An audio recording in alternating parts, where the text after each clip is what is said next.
Fast track education. आज हम करेंगे BCom fourth semester e commerce. E commerce क्या होता है पहले हम ये देखेंगे। It is commonly known as electronic marketing. Second point, it consists of buying and selling goods and service over an electronic system such as the internet. Third point है e-commerce is the purchasing, selling and exchanging goods and service over computer network or internet through which transaction or terms of sale are performed electronically. ये e commerce की definition है, मतलब ई commerce क्या होता है, इनको मैंने पॉइंट वाइज इसको डिस्क्राइब कर रखा है। नेक्स्ट है ई कॉमर्स और ई बिजनेस में डिफरेंस। ई कॉमर्स क्या होता है और ई बिजनेस क्या होता है। We use the term e business to refer primarily to the digital enablement of transaction and process within a firm involving information systems under the control of the firm. And second point is e-commerce include commercial transaction involving an exchange of value across organization boundaries. Next है the process of e-commerce. E-commerce का process क्या है। First point is a computer uses web browser to connect to the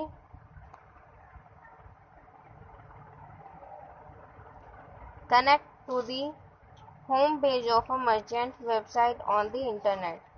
Second point is the consumer browses the catalog of product featured on the site and select items to purchase.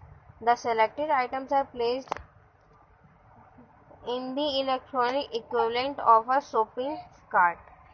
And third point is when the consumer is ready to complete the purchase of selected items, she provides a bill to and slip to address for purchase and delivery. Next, what is B2B e-commerce? B2B e-commerce क्या है। B2B मतलब होता है business to business. B2B e-commerce is simplified defined as e-commerce between companies. About 80% of e-commerce is of this type.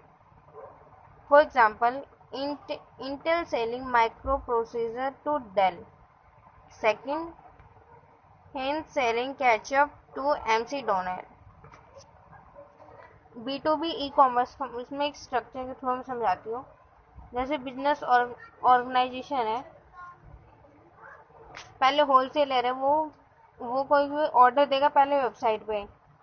जो website होगी जो हम सामान मंगाना चाहते हैं जो भी है वो हम उसके वेबसाइट पे जाएंगे, होलसेलर ऑर्डर करेगा, फिर वेबसाइट से ऑर्डर जो प्रोसेसिंग होगा बिजनेस ऑर्गेनाइजेशन पे, फिर ऑर्गेनाइजेशन जो है बिजनेस वो सप्लाई करेगा होलसेलर को, फिर होलसेलर सेल्स करेगा कंज्यूमर को।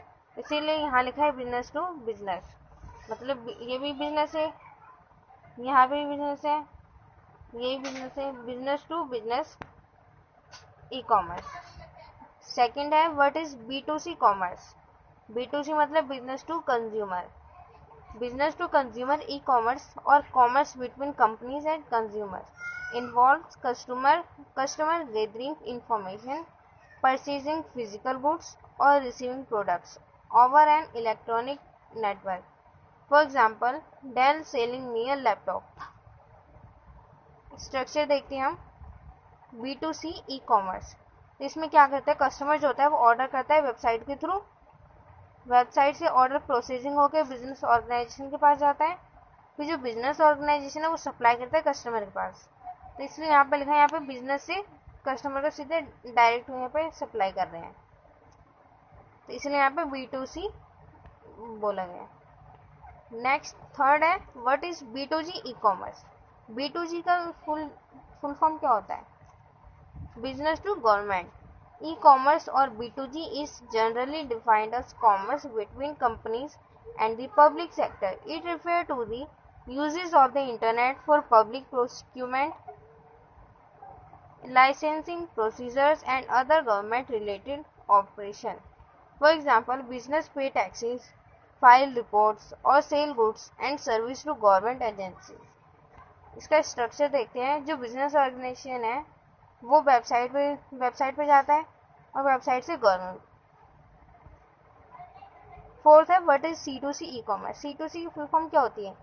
C मतलब customer to consumer to consumer e commerce, और C2C is simply commerce between private individuals और consumer. For example, Mary buying an iPod from Tom on eBay. Second example, me selling a car to my neighbor. इसका structure है C2C e commerce का। Customer website पे, यहाँ पर जैसे customer से customer हमें बिजनेस करते हैं वो कैसे होते हैं, तो हम क्या कहते हैं, कस्टमर 1 है और कस्टमर 2 लेते हैं। कस्टमर 1 क्या करेगा, वो अपने प्रोडक्ट को सेल करेगा, उसके लिए क्या करेगा, वेबसाइट पे वो वेबसाइट पे अपने प्रोडक्ट का वो एडवर्टीजमेंट करेगा। और जो कस्टमर 2 है उसे प्रोडक्ट चाहिए होगा, तो कस्टमर 2 भी वेबसाइट पे जाएगा, कस्टमर 1 भी वेबसाइट पे जाएगा, लेकिन कस्टमर 1 क्या करेगा, प्रोडक्ट अपने सेल करेगा, और कस्टमर 2 क्या करेगा, अपने प्रोडक्ट खरीदेगा। वो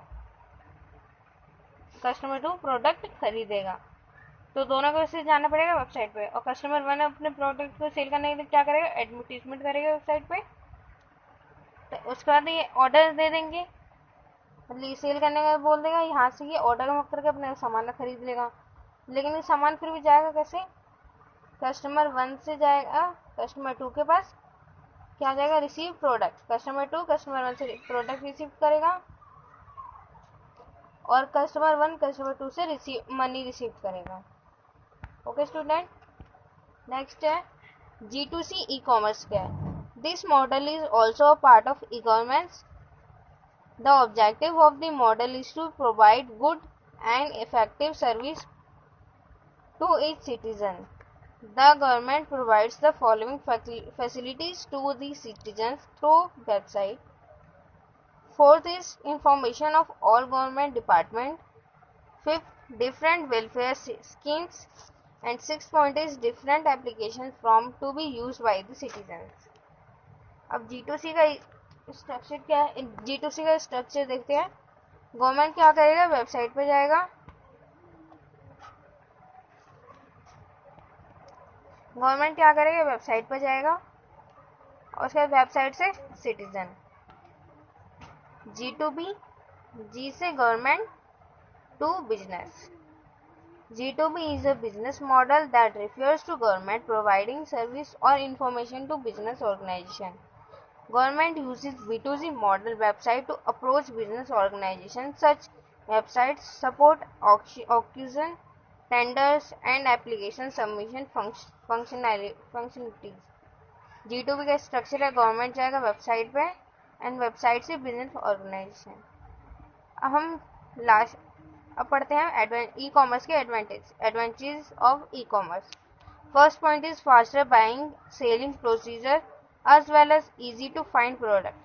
ई कॉमर्स का लाभ क्या है, हमें इससे लाभ मिलता है कि हम कोई भी सामान खरीद सकते हैं, बेच सकते हैं, वो भी इजी और जल्दी। Second point, buying and selling 24/7। मतलब यह है कि ई कॉमर्स के थ्रू हम मतलब सामान बेचना या खरीदना हम 24 घंटे और साथ में हम किसी भी टाइम कर सकते हैं। इसमें ये नहीं होता कि यहाँ संडे है तो संडे नहीं कर सकते, छुट्टी है, ऐसा मतलब होता है, इसमें कोई दिक्कत नहीं होती। इसमें हम ऑनलाइन ई कॉमर्स के थ्रू हम कभी भी सामान खरीद सकते हैं, बेच सकते हैं, 7 दिन 24 घंटे कभी भी। Third point is more reach to customers, there is no theoretical graphic limitation. इसके बाद है low operations cost and better quality of service, मतलब उसके बाद है no need of physical company setups. Next, easy to start and manage a business. Next point is customers can easily select products from different providers without moving around physically, मतलब अपने product को easily customer तक select कर सकते हैं और वो मतलब उन्हें कहीं जाना नहीं पड़ता है। And last topic is disadvantages of e commerce. E commerce के हानि क्या है, unable to examine product personally, not everyone is connected to the internet. मतलब ये है,